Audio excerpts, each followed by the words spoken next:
es doctor en física de partículas, youtuber y divulgador científico conocidísimo en las redes sociales. ¿Cómo estás, Javier? Hola, buenas, ¿qué tal? Un placer estar con ustedes aquí. Un placer tenerte también en el programa.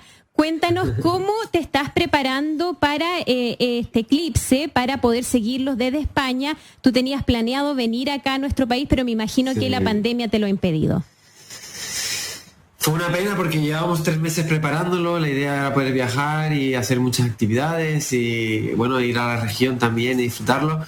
Pero la realidad es la que es, hay que ser consecuente, hay que ser responsable. La situación no era la mejor. Estábamos también un poquito pendientes de qué pasaría, ¿no? Porque cuando empezamos a planear el viaje había cierta incertidumbre, porque con el tiempo, bueno, la pandemia podía aflojar o, bueno, ha habido mala suerte, ha tocado quedarse, así que lo voy a estar cubriendo a la distancia, pues con un ojo puesto en todo lo que ocurre por allí y con ganas de transmitirlo, aunque sea, bueno, pues con varios miles de kilómetros de distancia.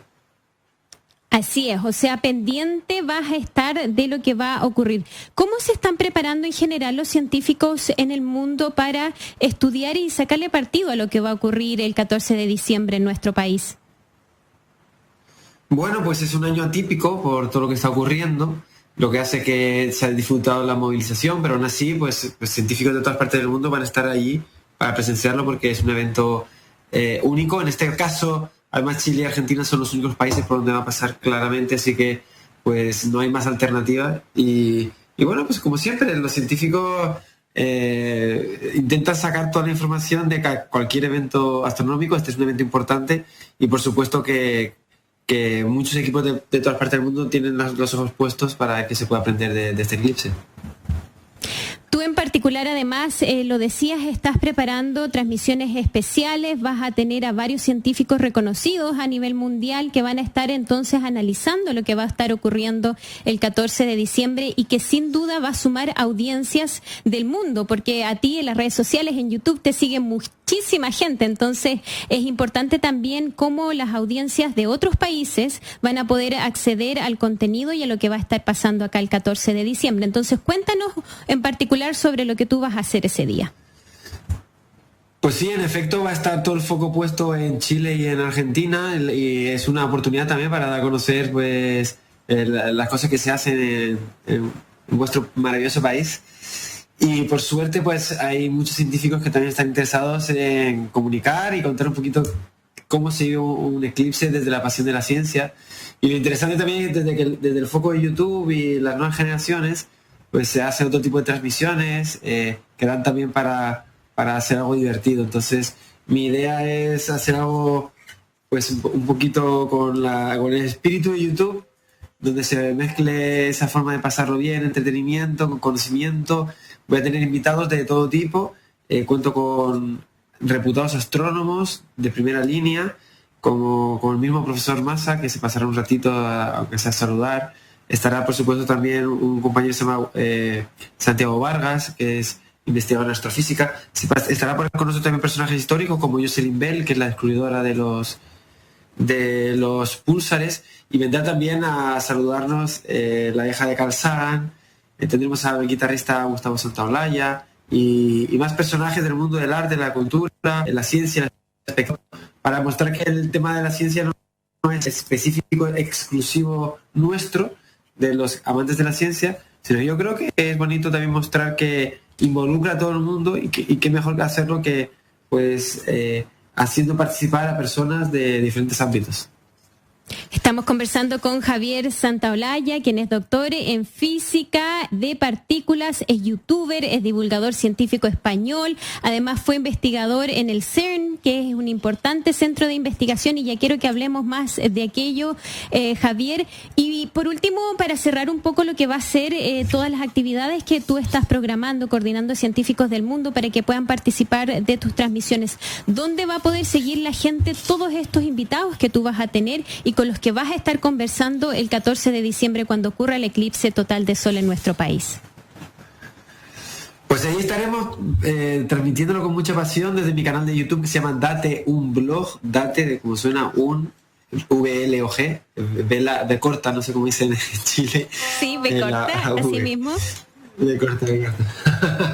Pues estaremos desde ahí pues transmitiéndolo como te digo, con mucha ilusión, con muchas ganas de que llegue mucha gente. Por suerte somos una comunidad muy grande, allí en YouTube tenemos 1,7 millones de personas. Y bueno, pues haremos un directo largo de unas 4 horas que cubra todo el eclipse, los momentos previos, para poder comentarlo y pasarlo bien, que es un poco el espíritu de... Vamos a hacer algo divertido, en el que pueda participar mucha gente y que se haga bien entretenido y que sea una especie de fiesta a la divulgación y a la astronomía. Yo les decía que Javier Santaolalla fue investigador en el CERN, que es este centro importante a nivel mundial donde se trabajó en el descubrimiento del bosón de Higgs. Cuéntanos un poquito de cuál fue tu trabajo cuando estuviste ahí en el centro. Wow, pues tuve una tesis muy bonita porque fue muy amplia. Yo me formé como ingeniero, luego hice físicas. Entonces tengo una doble formación de ingeniero y físico, lo cual además me permitió tener como una visión un poquito más amplia de lo que hice. Entonces hice una tesis doctoral muy variada. Empecé haciendo lo que se llama commissioning del detector, que básicamente consiste en hacer una caracterización del detector, cómo funciona una de las partes de uno de los detectores. Las partículas giran y colisionan en 4 puntos. Esos puntos son los detectores, son máquinas muy grandes. Y una parte chiquitita esa, porque al final son tantos detectores, tantas personas, somos como 3.000 personas, pues que cada uno hace una cosa chiquitita, ¿no? Pues uno de esos detectores, yo tenía una parte de responsabilidad de commissioning, que era, bueno, vamos a caracterizarlo, vamos a ver qué tal funciona. Y también, pues, parametrizarlo, ¿no? Cuál es la resolución, cuáles son las características de detección. Entonces, toda esa parte de commissioning y resolución. Y luego, después de eso, estuve trabajando en física, o sea, ya detección de partículas, y en concreto haciendo física se llama electrodébil. Es que hay unas partículas muy importantes que son relativas a la fuerza eléctrica y la fuerza débil, y son los bosones W y Z que se descubrieron en 1982. Pues estuve caracterizándolo, viendo cómo aparecían, la tasa de producción. Bueno, la verdad que fue muy bonito, muy intenso y una tesis muy variada. ¿Y qué las hace débiles? Cazando partículas, en resumen, cazándolas. No, las partículas no son débiles, de hecho son muy pesadas. Lo que es débil es la interacción que transmiten. ¿Ya? En física las fuerzas son explicadas como un intercambio de partículas. Por ejemplo, la electricidad se entiende como un intercambio de fotones. Entonces, un electrón y un electrón se repelen porque se envían un fotón. Entonces, la fuerza débil, que es la que explica la radioactividad, es, en teoría, como se estudia, transmitida por bosones débiles, que son unos bosones pesados, W y Z, que cuando una partícula se va a desintegrar con la fuerza débil, lo que hace es emitir un bosón débil como el W o el Z. Entonces, si lo pillas en el momento apropiado, en las condiciones apropiadas, puedes ver un bosón W o Z que de alguna forma te está demostrando la existencia de esa fuerza débil. Y entonces vamos un poco más atrás, porque esto cuando se descubrió el bosón de Higgs fue noticia mundial, estuvo de titulares en los noticieros, donde generalmente no hay titulares, digamos, que destaquen las noticias científicas. Cuando se descubrió el bosón de Higgs, incluso copó titulares en los noticieros tradicionales, que generalmente no cubren ciencia. ¿Cuál fue la importancia de descubrir el bosón de Higgs? Y vamos más atrás, ¿qué es el bosón de Higgs? Bueno, pues están ligadas las dos preguntas, porque el entender qué es también nos va a dar la capacidad de entender por qué es importante. Para hacerte una idea de cómo surge el contexto de todo esto, en los años 60 hubo como un boom de la física de partículas porque se encontró una fórmula muy bonita que escribía muy bien cómo funcionan todas las fuerzas del universo. Y lo hacía con una forma muy elegante, muy sutil, que recogía, básicamente la física de todo, desde la antigüedad hasta nuestros días. Fue un éxito teórico muy, muy, muy impresionante que dejó a los físicos como, wow, qué fórmula tenemos, esta es la más maravillosa fórmula del mundo. Le llamaron modelo estándar a esa fórmula. El caso es que el modelo estándar no incluía la masa de las partículas. Explicaba cómo las partículas interaccionaban, pero no explicaba por qué tenían masa. Y la gente intentaba que hubiera una forma de introducir la masa en este modelo estándar y nadie lo conseguía. Hasta que aparecieron una serie de científicos, entre ellos Peter Higgs, y dijo, wow, y si metemos esto de aquí, un campo, una especie de energía del espacio que interacciona con las partículas, una especie de nueva fuerza, pensó, igual con esto podemos explicar la masa. Lo metió, funcionó, y dijeron, wow, pues parece que la cosa tiene muy buen aspecto. Ahora toca ver una forma de predecir esta hipótesis. Era una más que una hipótesis. Dijeron, esta hipótesis, hay una energía que genera una fuerza que produce que las partículas tengan masa compatible con esta forma tan bonita que tenemos. Cuando fueron a mirar qué predecía, pues se observaron que esa energía era tal que cuando la golpeas con mucha fuerza en una colisión se genera un bosón de Higgs.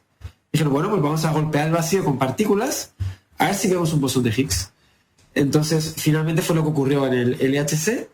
Se colisionaron protones, salieron bosones de Higgs, lo vieron y dijeron, aquí lo tenemos, una demostración de la existencia de este campo de Higgs que hace que las partículas tengan masa. Entonces, importancia del campo de Higgs. Uno, que explica por qué las partículas tienen masa. Y dos, de alguna forma completa el modelo estándar, porque sin el bosón de Higgs y el campo de Higgs, el modelo estándar quedaría derruido, porque era básicamente la única opción lógica de meter sana en el modelo y por alguna forma pues salvaba el modelo estándar. Ahora, cuando hablamos y cuando tú nos dices que las partículas tienen masa, nos referimos a que tienen materia, ¿no? A que efectivamente, por ejemplo, las partículas que componen una silla, una mesa, ¿son posibles debido a la existencia de esta partícula? Sí, así es. En realidad, según nos explica Einstein, hay dos formas de pesar. Una es por la materia, la masa, y la otra es la energía. En realidad a veces se confunden y son tan parecidas que uno es fácil que los equivoque y los mezcle. Entonces, las cosas pesan por dos razones, porque tienen interacción con el campo de Higgs y porque tienen energía. Entonces, por ejemplo, los electrones sí tienen interacción con el campo de Higgs y gran parte de su masa es porque interacción con el campo de Higgs. Pero, por ejemplo, los protones, la mayor parte de la masa de un protón es por energía del propio protón, porque el protón es un ente compuesto en el que están aglutinados elementos de forma muy intensa por lo medio de la fuerza fuerte, y la mayor parte de la masa del protón es, por lo tanto, de la energía que tiene concentrada y no tanto del campo de Higgs. Entonces, la silla pesa, pero yo creo que mayoritariamente el 99% del peso de la silla es por la energía de los átomos y no por el campo de Higgs. Porque la energía pesa. Perfecto. La energía pesa. Importante concepto pesa. Entonces. Y Javier, en ese sentido, entonces, ¿por qué en su minuto se describía y se le llamaba el bosón de Higgs la partícula de Dios? Wow, pues esto es un error histórico que puede poner los pelos de punta más de un físico. Si se lo dice a un físico, seguramente se ponga muy nervioso. Porque además luego salió la noticia, la partícula de Dios, salían obispos hablando. Exactamente. No tiene nada que ver. Realmente viene de un juego de palabras de un científico muy famoso, se llama Leon Lederman. Él fue premio Nobel de Física y exdirector, murió precisamente el año pasado, 2019, una verdadera lástima. Además, un hombre al que yo admiro profundamente. Tengo un libro muy bueno que además es mi favorito, que es precisamente está relacionado con esta historia. Él cuando escribió, él quería hablar del bosón de Higgs y de la física de partículas. Y básicamente porque Estados Unidos estaba planteando construir un acelerador muy grande para detectarlo. Entonces el libro giraba un poco en torno a esta partícula. Entonces le fue a llamar la maldita partícula, porque la partícula no aparecía por ningún lado. Entonces el título del libro iba a ser The Goddamn Particle, como la partícula maldita. Entonces llegó el editor y le dijo, bueno, podemos reconsiderar el título, no me gusta mucho. ¿Por qué no pasamos de The Goddamn Particle a The God Particle? Y dijo, bueno, pues puede ser. Entonces él lo justifica en su libro. Su libro es La partícula divina. Es un libro maravilloso que recomiendo. Él en el libro justifica que de alguna forma, antes de llegar al bosón de Higgs, el universo de partículas era como una especie de torre de Babel, en el que cada partícula iba a su bola, no tenía ninguna conexión. Con la llegada del bosón de Higgs, de alguna forma, se unifican todas las partículas. Él lo explica de una forma como intentando autojustificarse, pero la realidad es que no, es un juego editorial para justificar un mayor número de ventas, que realmente pues conecta dos ideas que no tienen nada que ver, la existencia de Dios con una partícula bosónica de speed 0, que no tiene nada que ver con Dios.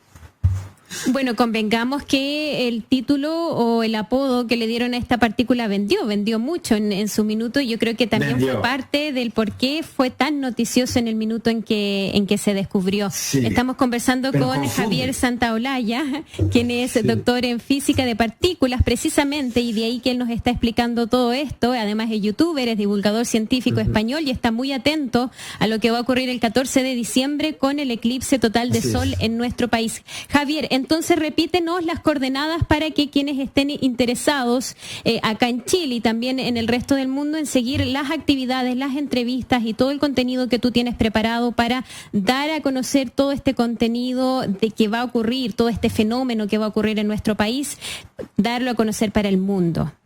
¿Dónde la gente ve todo? Así es, entonces, la primera coordenada más importante es que si estás en las regiones donde va a ocurrir, incluido las regiones de Santiago, porque ahí no va a haber totalidad, pero bueno, pues ver un eclipse parcial ya es un evento bonito.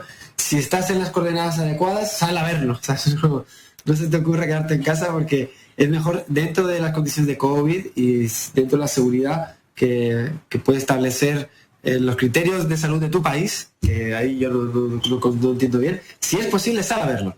Si no es posible salir a verlo, por lo que sea, te esperamos, por ejemplo, en mi canal en Datum Blog. Allí pues, vamos a tener entrevistas, juegos, vamos a hacer de todo, vamos a pasarlo bien. Vamos a estar 4 horas de directo ahí en Datum Blog. Y nada, pues te invito a que te pases porque yo creo que va a ser muy divertido. Va a ser muy, muy divertido. Y con invitados de excepción. Ahora, en tu canal la gente además puede encontrar contenido científico variado, no solo del eclipse, obviamente, sino que de otros aspectos de la ciencia. ¿Qué puede encontrar la gente en tu canal quienes aún no lo han visitado? Pues la idea del canal es acercar la ciencia a las personas que en principio no tienen formación científica o la que tienen pues le genera más curiosidad. Entonces es una forma de acercarse a la ciencia no académica. No vas a conseguir un doctorado ni una titulación oficial, pero vas a salir con ideas que te pueden despertar la curiosidad y hacer que disfrutes de la ciencia. Intento jugar mucho con la actualidad, con cosas que pasan y también, por supuesto, con cosas como el mundo del entretenimiento, ¿no? Películas, analizo películas, intento estar atento de todo lo que ocurre para conectarlo con la física. Entonces, bueno, pues básicamente una especie de entretenimiento lúdico, formativo, para que la gente pueda aprender ciencia de una forma más, menos formal, más lúdica, más accesible. Claro, por ejemplo, tienes contenido sobre la vacuna rusa, el Sputnik 5, que ha sido tan controversial, sí, ¿no? Cuando primero se supo sobre ella, todas las dudas que surgieron en un minuto porque no habían datos concretos sobre su efectividad y cómo también poco a poco hemos ido sabiendo del avance de otras vacunas. Así que sin duda, mucha información de distintos ámbitos de las ciencias abordadas desde un lenguaje ameno, desde un lenguaje cotidiano. Hemos tenido y hemos conversado entonces con Javier Santaolalla, quien es doctor en física de partículas, que también nos aprovechó ahí de dar una pincelada sobre el bosón de Higgs a propósito del trabajo que él hizo en el CERN. También es youtuber y divulgador científico. Que tengas una bonita semana y éxito con todo lo que tienes preparado para cubrir el eclipse de sol en nuestro país el 14 de diciembre. Chao, chao. Un saludo muy grande. Muchas gracias.